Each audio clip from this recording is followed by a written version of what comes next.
Hey, welcome to Breaking Bread, hosted by me, Kronk Chocolate, a show where we break verbal bread with a quote-unquote enemy. Whenever Manchester City has an upcoming match, I will be here having a conversation with a supporter of City's upcoming opponent. Shout out to everybody on Patreon enjoying this full episode. For $6 a month, you can get so many great episodes in the season. So all sorts of goodies are about to happen. Plenty of fantastic episodes with great guests this season that you can still catch up on.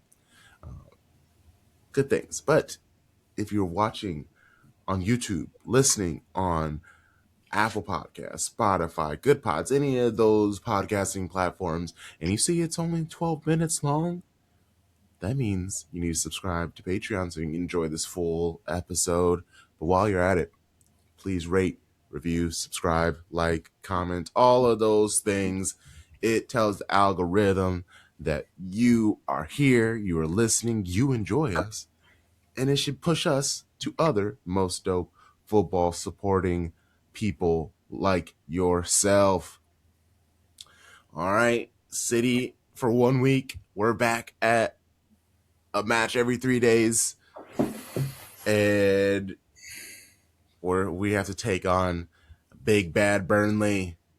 Hopefully, are they gonna, after big wins against Arsenal twice, Chelsea and Liverpool, this is the perfect scenario situation for a banana peel for City to just fall on their face on the road. We get to see Kyle Walker again, so that's nice. To discuss everything, learn all about Burnley, we got our good friend Joe from Turfcast. How are you, mate? Yeah, good, thank you, mate. A little bit stiff. I was in Manchester yesterday running the marathon, Oh, nice. and it's the first one I've ever done. So Oh, I am very sore today. But yeah, I've done it now. I've got it done. Not a great time, I'll be honest. And when I hit that wall after like the halfway mark, if it wasn't for my partner who I ran it with, I'm not 100% certain I'd have got over the line. But she dragged me through that last half. Like, yeah, I've done it now. It's in the bag. It's in the history books. I've done it. So yeah, weather was nice in wow. Manchester, which is a change because I do work in Manchester as well. To be fair, so I do see a lot of the rain over there. But yeah, feeling good, mate. Just not paying any attention to the football or trying not to. But then I keep getting asked on these podcasts, so I kind of have to think about it for a bit. Yeah, sorry to do that pain for you. I remember last season I was trying to do end of the year reviews with people from each club, and all the relegation sides. They were just like, "Do I, do I have Yeah. to?" And I was like, "No, you obviously it's free will. Like you can tell me no. I understand. I just didn't want to ignore you. And yeah, it's an unfortunate season. Actually, let's start here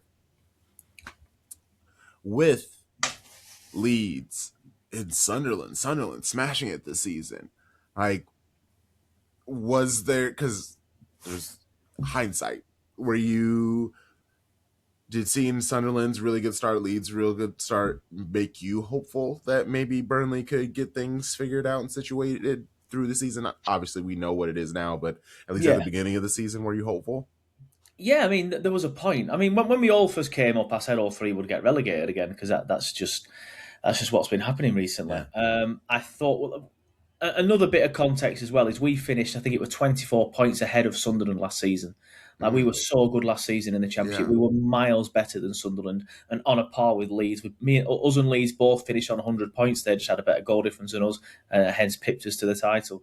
But I did think all three would go back down, and I thought Sunderland would be bottom. And obviously, I've been proven very, very wrong. Sunderland did very well in the transfer market, and that's where the difference lies. Sunderland went into the transfer market, spent good money on good players, but we also spent quite a lot of money. But we spent quite a lot of money on dross, unfortunately. But that's where the hindsight comes in. I'm sure we'll get closer to that. But there was a point at the start of the season we beat Sunderland at home. We beat Leeds at home, and then we beat Wolves the week after. So I think we had back-to-back Premier League wins against Leeds and Wolves, and the win against Sunderland came about a month before that. And then we went up into 14th. Like we were 14th, and I remember thinking like we have a proper fighting chance, a proper fighting chance. And when we beat Wolves, I think it was either the 30th or the 31st of October, and that was our third win of the Premier League season. We've only won one more game since then, and that was away at Crystal Palace. So it's one Premier League win in 170 plus days, I think it is now. I'm losing track. It's around 170. It might be 168, 169 or something. I'm not entirely sure, and ultimately I don't particularly care. But it's just been so painful, mate. Like I said, I ran the Manchester Marathon yesterday, and it's unlike me not to listen or watch Burnley. Like I will 99% of the time I'm there. There's some away games that I don't go to because I can't get to or due to work or whatever.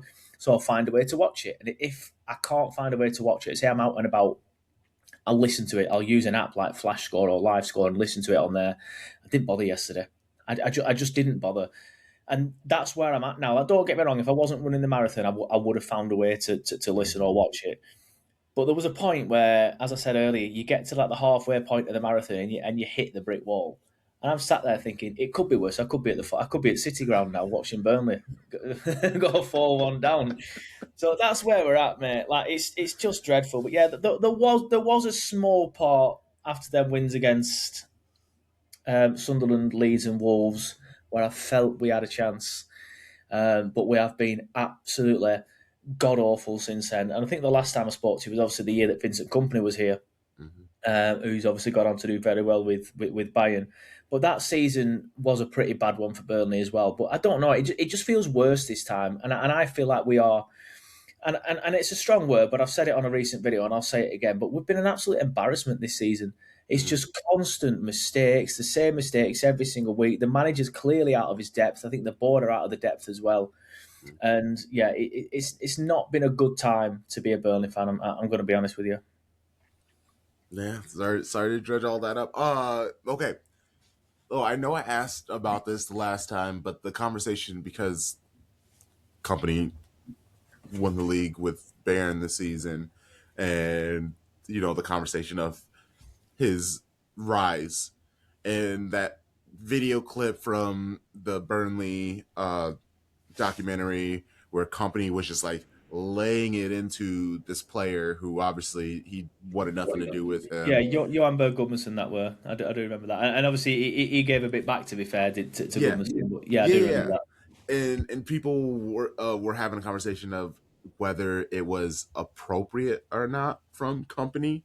I guess when you saw that, or I assume you saw it, watched the doc or whatever. When you saw that moment from the first time, how did you feel? Did you feel like insulted for the player? Like, did you understand Kompany's standpoint? Like, yeah. It's one of them for me. You don't really 100% know what's going on. Mm-hmm. And I think it'd be unfair to judge Kompany or the situation without really knowing. Managers bollock players. It happens all the time. It just happened to be that this time it was caught on camera. Like I said, I have seen it. I haven't seen it for about 2 years, so I can't fully remember it That's fair. exactly 100%. But I do remember at the time thinking Kompany went a little bit too far. Like I don't mind people bollocking players. But you've got to understand as well, or I think Vincent in that scenario has got to understand, like the players are just as frustrated as he is. Like so, Gudmundsson's pulling on that shirt every single week just to get beat every single week. And I know Kompany's done a great job at Bayern Munich, and in the Championship season, he did a brilliant job at Burnley.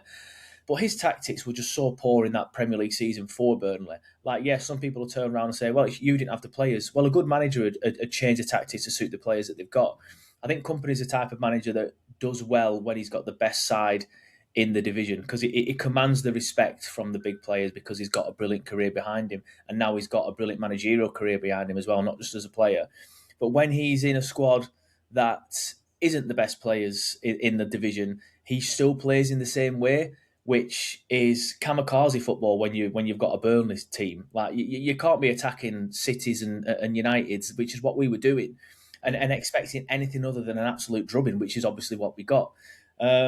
So I do feel for Gudmundsson, and Gudmundsson's a good player. I liked him. He was at Burnley a lot longer than Vincent was. I think Burnley fans look at the Johan Berg Gudmundsson with positive sort of like mindset. Not that we don't have a Kompany, to be fair, but he's a player that we all still like. And I was disappointed when he went to Saudi. Not that he went to Saudi, just that he left Burnley. So yeah, I feel like you can tell Goodmanson's frustrated because I think if I remember rightly, the clip is basically Kompany saying, "I'm sick of you moaning all the time." It's Uh-huh. and Hmm. I can understand why Goodmanson's moaning. Like I said, he's pulling that shirt on every single week just to be exposed by his manager's tactics. Hmm. But at the same time, I can understand Kompany being frustrated because he's the one who takes the fall for the bad results. So yeah, I didn't really look at it and think, oh, you're out of order or you're out of order. Like, we've all got bosses at work. So a lot of your listeners might be self employed or whatever, I don't know. But when you have bosses at work and things like that, yeah, sometimes they won't bollock you like that because you can't these days in 2026. But, we've all been on the receiving end of some strong words from some people above you before. And I think that's ultimately all it was. Fair, fair, fair, very fair. You had mentioned about the not so great players that were brought in with the money spent, and yeah, when you first look at it, the players, and you look at the money spent, it's three players from Chelsea, and that in itself kind of let let me know, Broha, he couldn't figure anything out, and Chelsea, and then Humphreys and Ugo Cheku. Again, it's a bunch of young players for the most part. Like, obviously there's Kyle Walker, but he came on free. But any of the players that you spent money on, the oldest is 26. So in theory, the team is set up for, if you got relegated, you would be able to hold on to these players, and hopefully the championship would be the right level for them. But when you get promoted, the aspiration is to stay in the Premier League, not get Yeah. relegated. Yeah, it's a weird one. We did bring in